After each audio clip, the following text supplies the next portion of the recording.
Guys, hopefully आप लोग अच्छे होंगे और अच्छा कर रहे होंगे। कई बार होता है कि जर्मनी का लिविंग स्टैंडर्ड कैसा है, काफ़ी एक्सपेंसिव जगह है, रहने खाने पे बहुत खर्चा वर्चा होता है, रेंट्स वगैरह काफ़ी हाई वाई है, तो उससे रिलेटेड अक्सर डिस्कशंस होते रहते हैं। तो फिर फ़िलहाल बाकी सारी चीज़ों को अगर माइनस करें, रहते कैसे हैं, वहाँ पे क्या चीज़ें होती हैं, वहाँ पे क्या क्या फैसिलिटीज़ होते हैं, तो मे भी मुझे लगा इसके लिए बेटर रहेगा कि मैं एक बारी छोटा सा एक हाउस टूर टाइप्स कर दूँ, ताकि मैं बता दूँ कि घर में कि क्या क्या चीज़ें अवेलेबल रहती है और कैसे हमारे इंडियन होम्स और जर्मन होम्स कैसे अलग होते हैं। फ़िलहाल जहाँ पे हम खड़े हैं ऑन रोड पे ही पूरी कनेक्टिविटी है, लेकिन आप नोटिस कर पाते होंगे कि यहाँ पे पूरा एकदम पिन ड्रॉप साइलेंस है, जो कि इट्स काफ़ी अप्रिशिएटिंग वाली बात है इंडिया के हिसाब से, क्योंकि हम हॉर्न्स के यूज टू हैं। बट फिर हम हाउस टूर काइंड ऑफ चालू करते हैं, लेट्स सी। तो ये है घर का मेन डोर। पहले यहाँ पे एक ऐसा शेड टाइप भी हुआ करता था प्रॉपर से, और ये जो एरिया दिख रहा है ये पूरा का पूरा ओपन होता था। बट ये जो मेरी फ्लैट ओनर है, तो ये पूरा प्रॉपर्टी उसी का है, तो उन्होंने ही अभी यहाँ पे पूरा कंस्ट्रक्शन वर्क चालू है हर एक चीज़ का। ये सारे भी अपार्टमेंट्स आ रहे हैं, मतलब आगे चल के बन जाएंगे। पहले ही ओपन था, अभी नहीं है, इसीलिए ये पूरा हटाया हुआ था कंस्ट्रक्शन के टाइम पे। तो ये था मेन एंट्री के लिए, हम वहाँ से आते थे और फिर यहाँ से मेन एंट्री करेंगे। सबसे पहली चीज़ हम लाइट्स ऑन कर लेते हैं।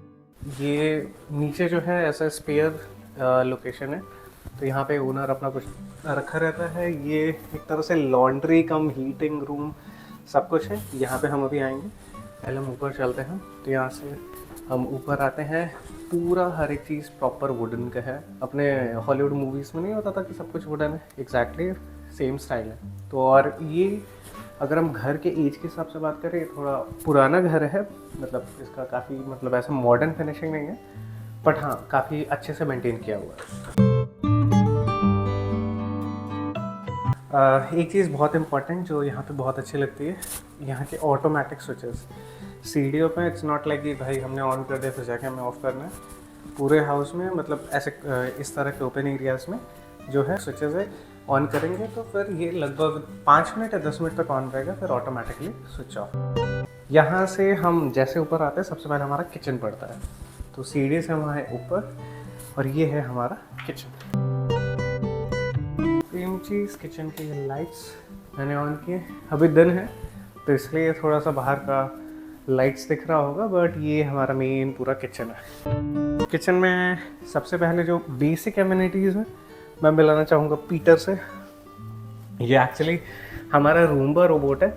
तो फिर ये क्या होता है कि इस पर टाइमर सेट है। सो हर सुबह लगभग 7:30 के अराउंड ये ऑटोमेटिकली स्विच ऑन होएगा, पूरे किचन में झाड़ू मारेगा और फिर वापस से अपने चार्जिंग स्पॉट पे, इस चार्जिंग स्टेशन पे आ जाएगा।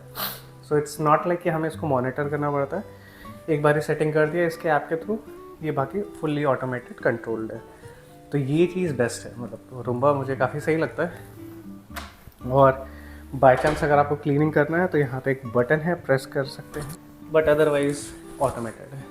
उसके बाद यहाँ पे हमारे स्टिकर्स वगैरह हैं और फिर ये हमारा मेन फ्रिज पड़ता है। फ्रिज में यहाँ पे 2 सेक्शंस हैं।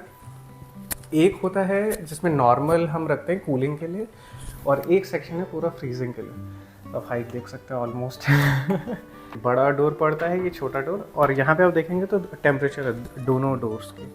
तो दैट मीन्स कि कूलिंग सेक्शन में हमारा 2 डिग्री सेल्सियस है, पर जो फ्रीजिंग सेक्शन है ये वाला, वहाँ पे -15 है। तो आपको कुछ भी ऐसा सामान जो प्रॉपर फ्रीज रखना है, जमा के रख देना है, वो आप इसमें डाल देंगे, अदरवाइज इसमें। उसके बाद यहाँ पे बेसिक एमिनिटीज़ में हमें माइक्रोवेव था। बाकी यहाँ पे फिर नॉर्मल हमारे किचन शेल्स वगैरह हैं। इसके अलावा हमारे पास ये जो है, जैसे चावल बनाने के लिए हम भगोना या कुकर यूज़ करते हैं, यहाँ पे राइस मेकर यूज़ करते हैं। पहली कंडीशन ये, क्योंकि ज़्यादा आवाज़ यहाँ पे पसंद नहीं है लोगों को, तो उनको रहता है कि भाई सब शांतिप्रिय तरीके से हो। तो यहाँ पे इसका एक बेस्ट पार्ट ये है कि आपने चावल इसमें डाला, जितना रिक्वायर्ड पानी है उतना डाला, चावल एक बारी बन जाता है तो पानी अपने आप सोक आउट हो जाएगा।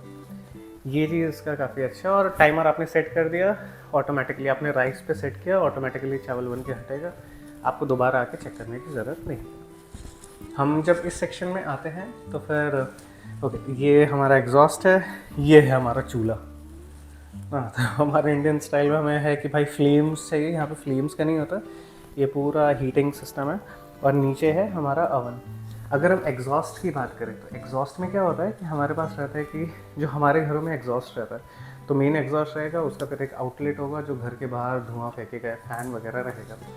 बट द थिंग इज यहाँ वाले एग्जॉस्ट में कुछ ऐसा आउटलेट है ही नहीं। आप ऊपर नोटिस करेंगे वो एम्प्टी है, ऊपर कुछ भी नहीं है। तो इट्स लाइक यहाँ से वो हवा सक करता है, यहाँ पे फिल्टर करके फिर वही हवा बाहर अंदर वापस से आ जाता है। तो वो फिल्टरिंग वाला प्रोसेस यहाँ पे काफ़ी, यहाँ पे इसके पूरा फिल्टर के शील्ड्स वगैरह लगे जिसको ओकेजनली हमें निकाल के पूरा साफ़ करना होता है। तो दैट इज़ इम्पोर्टेंट। उसके बाद हम हीटिंग की बात करें तो फिर यहाँ पे सब कुछ टच पैनल होता है। यहाँ पे फॉर एग्जांपल मुझे अभी यहाँ पे 4 सेक्शंस बने, अगर हम नोटिस करेंगे तो ये चारों हिस्से के लिए एक एक सेक्शन के। अभी गैस थोड़ा सा गंदा लग रहा होगा बट ये क्लीन थोड़ा सा करना पड़ेगा। इसके अलावा फिर है हमारे यहाँ पे अवन। सो अवन में नॉर्मली बेकिंग के लिए यूज़ करते हैं। सो ये वाला स्टाइल भी मुझे काफ़ी अच्छा लगा, गैस का भी प्लस एग्जॉस्ट तो बेस्ट। उसके बाद हम ये है हमारा मिडल सेंटर टेबल, देखने में छोटा लग रहा होगा। यहाँ पे खाना ऑलरेडी हमने बना के रखा हुआ था तो दैट इज़ सेकेंडरी। बट इस टेबल की एक स्पेशलिटी है कि इफ़ यू वांट हम इसको बड़ा कर सकते हैं। तो यहाँ पे एक ऐसे लॉक टाइप्स होता है। लेट्स सपोज कि घर पे आपके गेस्ट आए हुए हैं और आपको टेबल बड़ा करना है तो ऐसे इसको, ये पूरा टेबल, इसका एक सेक्शन और है जो कि एक्स्ट्रा रूम में रखा है। फिर आपको जब नहीं होगा आपने इसको क्लोज कर दिया। ये चीज़ यहाँ का काफ़ी अच्छा है। बाकी टेबल्स है, यहाँ पे नॉर्मल लाइट्स वगैरह हैं। और यहाँ पे फिर हमारे पास अलग अलग कैबिनेट्स हैं। इसमें आपका खाने पीने का जो भी बॉक्सेस वगैरह रहते हैं वो सब रख सकते हैं। एक यहाँ पे क्लीनिंग कैबिनेट है और यूटेंसिल्स के कैबिनेट हैं। तो अलग अलग चीज़ों के अलग अलग कैबिनेट्स हैं। इसके बाद हम आते हैं यहाँ पे, तो यहाँ पे क्या रहता है, एक चीज़ जो यहाँ पे बेस्ट है कि 24/7 आपको गर्म पानी मिलेगा, ठंडा पानी मिलेगा।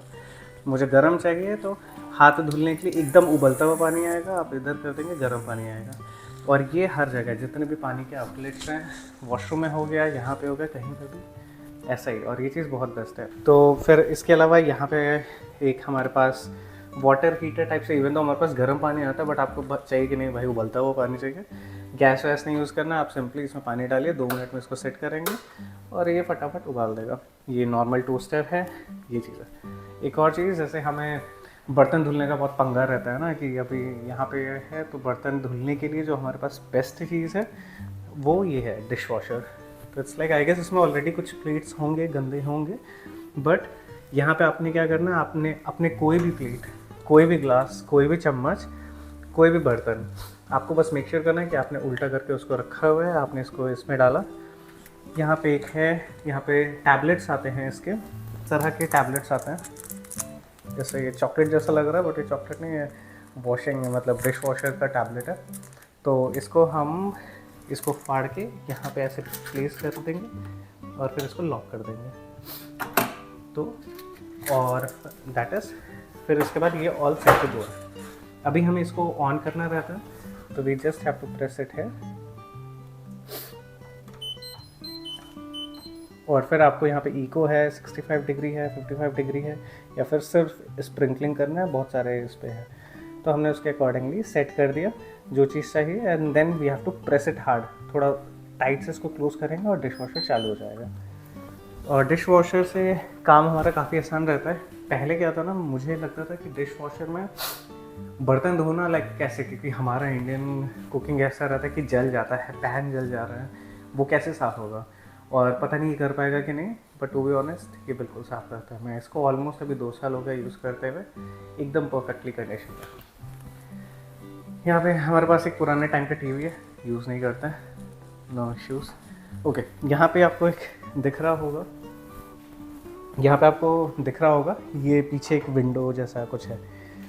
ये आपको हर जगह दिखेगा, अभी बाथरूम में भी दिखेगा, मेरे रूम में भी दिखेगा, किचन में भी दिखेगा, हर जगह। तो ये बेसिकली हीटिंग के लिए है।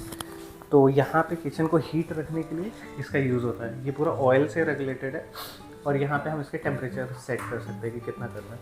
तो अभी क्योंकि कॉमन है तो हमने इसको 2 पे सेट कर रखा है। 5 पे मैक्सिमम रहता है, और क्योंकि किचन में अक्सर आना जाना रहता है, तो 2 पे इट्स ओके। अभी यहाँ से क्या होता है, ये बाहर यहाँ पे सिटिंग एरिया है, तो कई बार ये होता है कि अभी तो विंटर्स में थोड़ा इशू है क्योंकि बाहर बहुत ठंड रहता है, बट समर्स के टाइम पे बहुत ही अच्छा सनी इवनिंग रहता है, तो आपने खाना बनाया, आप बाहर गए, आराम से बैठ के खा सकते हैं, प्लस कॉफ़ी वगैरह लिए आप मग लेके आराम से बाहर जा सकते हैं। तो ये है सिटिंग एरिया। एक और चीज़ यहाँ पे फ़नी देखिए, हमारे उधर क्या होता है कि नॉर्मली ईंटें से लगा दिया, दरवाज़ा बंद नहीं होना चाहिए, यहाँ पे प्रॉपर इन्होंने ये आधा 1 किलो का ये डोर स्टॉप कुछ ना कुछ खरीद रखा है। इसके अंदर आई गेस गिट्टियाँ ही भरी हुई हैं, बट शो ओके। तो ये है हमारा पूरा प्रॉपर सेट आउट एरिया। तो यहाँ पे है, जैसे ये वाला आप देख रहे हैं, अभी तो ये कवर्ड है पूरा क्योंकि बारिश हो रही थी, अदरवाइज़ ये पूरा ऐसे इंक्लाइंड होता है, जैसे गोवा में बीचेस पे इंक्लाइंड वो सेटिंग प्लेसेस होता है, वैसे इंक्लाइंड होता है। तो आप आराम से बैठ के, धूप गिर रही है, सन बेदिंग कर सकते हैं यहाँ पे, जो कि कॉमन टर्म है धूप सेकना। और फिर यहाँ पे बैठने का प्लेस है, यहाँ पे बैठ के खाना पीना खा सकते हैं। यहाँ पे कुछ ग्रिल्स के लिए भी है, सेटअप दे रखा है, बट मैंने अभी तक यूज़ नहीं किया। और इसके अलावा यहाँ पे प्रॉपर ग्रीनरी, अभी तो क्योंकि विंटर्स था इस कारण से पूरा अभी पतझड़ हो रखा है, और प्लस आइस गिरी थी, तो इस कारण ये भी एक वजह था कि पूरा अभी डल है। बट इसके अलावा वरना अभी समझ में पूरा हरा भरा होएगा। ये सेक्शन जो है थोड़ा सा ये गार्बेज एरिया है, तो मैंने आपको बताया था कि हर एक चीज़ों के लिए हमें प्रॉपर सेग्रीगेट करने की ज़रूरत होता है। तो यहाँ पे भी ओके, इसका पॉलीथीन बाहर गिरा हुआ है, कल रात में बारिश हुई थी उस कारण से। हर एक चीज़ अलग अलग चीज़ों के लिए है कि प्लास्टिक्स अलग चाहिए, थोड़ा बायो और प्लकले वाले अलग, इस तरह के रैपर्स अलग, और जो हार्ड प्लास्टिक होते हैं और जो प्लेट्स होते हैं उनको अलग, फिर उसके बाद कैंस अलग। तो और यहाँ पे भी एक था बड़ा सा जिसमें बायो वेस्ट होता है, वो सारा अलग। तो ये था हमारे सिट आउट का, और ये रात में पूरा लाइट प्रॉपर चलता है, तो देखने में भी काफ़ी सुंदर लगता है। ओके, चलिए वापस से अंदर चलते हैं। किचन और सिट आउट हो गया, अभी हम चलते हैं अंदर। किचन से निकलते ही हमारे राइट में हमारा टॉयलेट्स और वॉशरूम है। मैंने लाइट्स का बताया था, ऑटोमेटिकली देखिए अभी स्विच ऑफ हो रखा है, जबकि मैं जला के गया था। बटन दबाया, ऑन हो गया। यहाँ पे अब जैसे हैंगिंग के लिए आप जैकेट्स वगैरह विंटर्स के आप यहाँ पे हैंग कर सकते हैं। बाकी ये शूज़ और एक्स्ट्रा कुछ भी है वो सारा रखने की जगह। सो यहाँ पे क्या रहता है, बाथरूम और वॉशरूम दोनों ही प्रॉपर सेपरेट है। यहाँ के शावर्स की बात करें तो यहाँ पे काफ़ी अच्छा सिस्टम रहता है कि अगर आपको रेन टाइप्स शावर चाहिए तो वैसा है, जेट चाहिए काफ़ी स्प्रे में चाहिए वैसा है, और या फिर ड्रॉपलेट्स चाहिए वैसा भी। और ये प्रॉपर आप निकल सकता है, नॉर्मल शावर किया, इसको यहाँ पे सेट किया और फिर हो गया। उसके अलावा यहाँ पे रहता है, मोस्ट इम्पॉर्टेंट है कि जब भी आप बाथरूम वगैरह यूज़ कर रहे हैं तो आपको लुफ्तुंग करना पड़ता है। लुफ्तुंग means it's like you have to, मतलब खिड़की खोल के थोड़ी देर छोड़ना पड़ता है। अपने उधर क्या है कि we have to do it, ऐसे करेंगे तो ये प्रॉपर विंडो ओपन होता है, बट जैसे ऐसा हमें नहीं करना है। जर्मनी में जो खिड़कियां हैं उनकी एक स्पेशलिटी कि वो ऊपर की तरफ से भी खुलती हैं। तो ऐसे हमें नहीं खोल के, हमें जैसे ये लॉक पोजीशन है, बीच में करते हैं तो हमारे साइड खुलता है, और अगर हम ऊपर के साइड कर देंगे तो ये ऊपर से खुलेगा। तो आपको लगेगा कि आपके साइड गिरा हुआ है, but this is proper open. तो ये है बाथरूम का। बाथरूम से बाहर आते ही हमारे जस्ट टॉयलेट पड़ता है। टॉयलेट में देखेंगे तो मतलब नॉर्मल बेसिक है। हीटिंग आप देख सकते हैं, वहाँ साइड में हीटिंग है, लाइट में जला देता हूँ। साइड में प्रॉपर एक हीटिंग का है, दैट इज़ इम्पॉर्टेंट। मैंने बताया गर्म ठंड होता है वरना। ये हमारा पूरा पानी का कैबिनेट, मतलब हाथ पाथ धुलने का, और फिर वहाँ पे हम ऐसे टॉवल्स वगैरह भी रख सकते हैं। और ये लाइट है तो कंफर्टेबल है। आप एक बार ही क्या पता दिखने में छोटा सा लगे, बट ये कंफर्टेबल है। उसके बाद फिर हम चलते हैं हमारे रूम की तरफ। ओके, तो लाइट्स ऑन कर दिया। ये है हमारा मेन रूम। यहाँ से जो सामने वाली बिल्डिंग का मैं दिखा रहा था कि ऊपर का मेन हमारा जो रूम है, वहाँ से ये पूरा कंस्ट्रक्शन वाला व्यू आ रहा था। पहले क्या था, पहले यहाँ पे मैंने बताया पूरा ओपन स्पेस था, कंस्ट्रक्शन हो रहा है तो कुछ नहीं कर सकते। विंडोज़ का फंक्शन मोर और लेस सेम है। आप ऐसे आधा करके खोलेंगे तो पूरा खिड़की खुलेगा, और इसको ऐसे ऊपर कर देंगे तो ये आधा खिड़की खुल जाएगा। और ये चीज़ मुझे काफ़ी इंटरेस्टिंग लगी और काफ़ी अच्छी भी है। और नीचे देखेंगे तो मैंने एक छोटा सा ब्रोकली का प्लांट भी लगाया हुआ था, जो कि मैंने अभी तक उग नहीं पाया है सही से, वो छोटू सा। इसके अलावा ये पूरा सिटिंग एरिया, मतलब बैठ सकते हैं, रिलैक्स कर सकते हैं। यहाँ से व्यू काफ़ी अच्छा आता है अर्ली मॉर्निंग में, यहीं से सामने से पूरा सनराइज़ होता है। तो आप बेड पे रहेंगे तो सीधा धूप जो है सीधा आपकी आँखों में आएगा। और इसके बाद फिर ये हमारा, मतलब मेरा जो ऑफिस स्पेस बोल सकता हूँ मैं, कि जब भी वर्क फ्रॉम होम करता हूँ तो ये प्रॉपर मेरा, जब भी वर्क फ्रॉम होम करता हूँ तो ये मेरा प्रॉपर पूरा सेटअप है। मेरा पीसी, मेरा हेडफोन्स, वायरिंग, सब कुछ इधर है। इसके अलावा ये अलमीरा है। और फिर यहाँ पे मतलब होता है कि कपड़े, जैकेट्स बहुत सारे होते हैं तो इनको फोल्ड करके रखना इट्स नॉट ईजी। तो इस तरह का हमारे पास ये हैंगर टाइप्स होता है, तो इस पर टांग के रख दिया। So this is simple. और इसके अलावा बेड भी है, बेड प्रॉपर हाइड्रोलिक है। मैं बहुत ज़्यादा, मतलब शायद किसी वीडियो में आपने देखा भी होगा, ये बहुत हल्का, बहुत आराम से, मतलब मुझे ज़्यादा प्रेशर नहीं लगाना पड़ा और पूरा बेड ओपन हो जाता है। और ये अटक गया और मैंने वापस ऐसे बंद दिया होता है। So this is normal. अभी हम इसके बाद हम चलते हैं देखने के लिए लॉन्ड्री रूम, क्योंकि वो बचा रह गया था, मैंने बताया था उसको एंड में दिखा दो। तो मेन हमारा घर का एंट्री वहीं से था, और मैंने बताया था एंट्री करते हुए आपके लेफ़्ट में ही जो है हमारा लॉन्ड्री रूम पड़ता है। लॉन्ड्री क्या, मतलब हीटिंग और सारे उधर ही हैं। तो यहाँ पे आते हैं, ये देखेंगे तो काफ़ी पुराने टाइप्स का ही लगेगा, क्योंकि ये वाला ग्राउंड फ्लोर जो है पूरा काफ़ी पुराना है। तो इसको हुक से मैंने खोला और ये है प्रॉपर रूम। तो मैं लाइट्स ऑन कर देता हूँ। यहाँ पे आते हैं तो ये मोर और लेस जो मेरी ओनर है ये सारा वही मैनेज करती है, तो हमें यहाँ पे ज़्यादा यूसेज नहीं है, सिवाय यहाँ पे दो चीज़ों के, कि जैसे मैंने आपको कूड़े का बिन दिखाया था कि कहाँ पे कूड़ा अलग अलग फेंकते हैं। यहाँ पे क्या है, जो कागज़ और दफ्तियाँ होती हैं उसको हमें अलग से यहाँ पे फेंकना होता है, तो उसके लिए एक अलग से डब्बा है। तो इसीलिए हर एक चीज़ प्रॉपर सेग्रीगेटेड है। इसके अलावा फिर यहाँ पे आपको दिख रहा होगा मेरे बगल एक बड़ा सा मशीन है। ये पूरा मशीन पूरे घर की हीटिंग संभालता है। तो ये ऑटोमेटेड है, ऑयल बेस्ड है, ज़्यादा टेक्निकल्स में नहीं जाऊँगा। तो ये पूरे घर में जितने भी हीटिंग है सब कुछ इसी कारण से, ये बंद हुआ तो हम सब जम जाएंगे। दो मशीन आपको दिख रही होंगी, ये है कपड़े धुलने वाली, ये है कपड़े सुखाने वाली।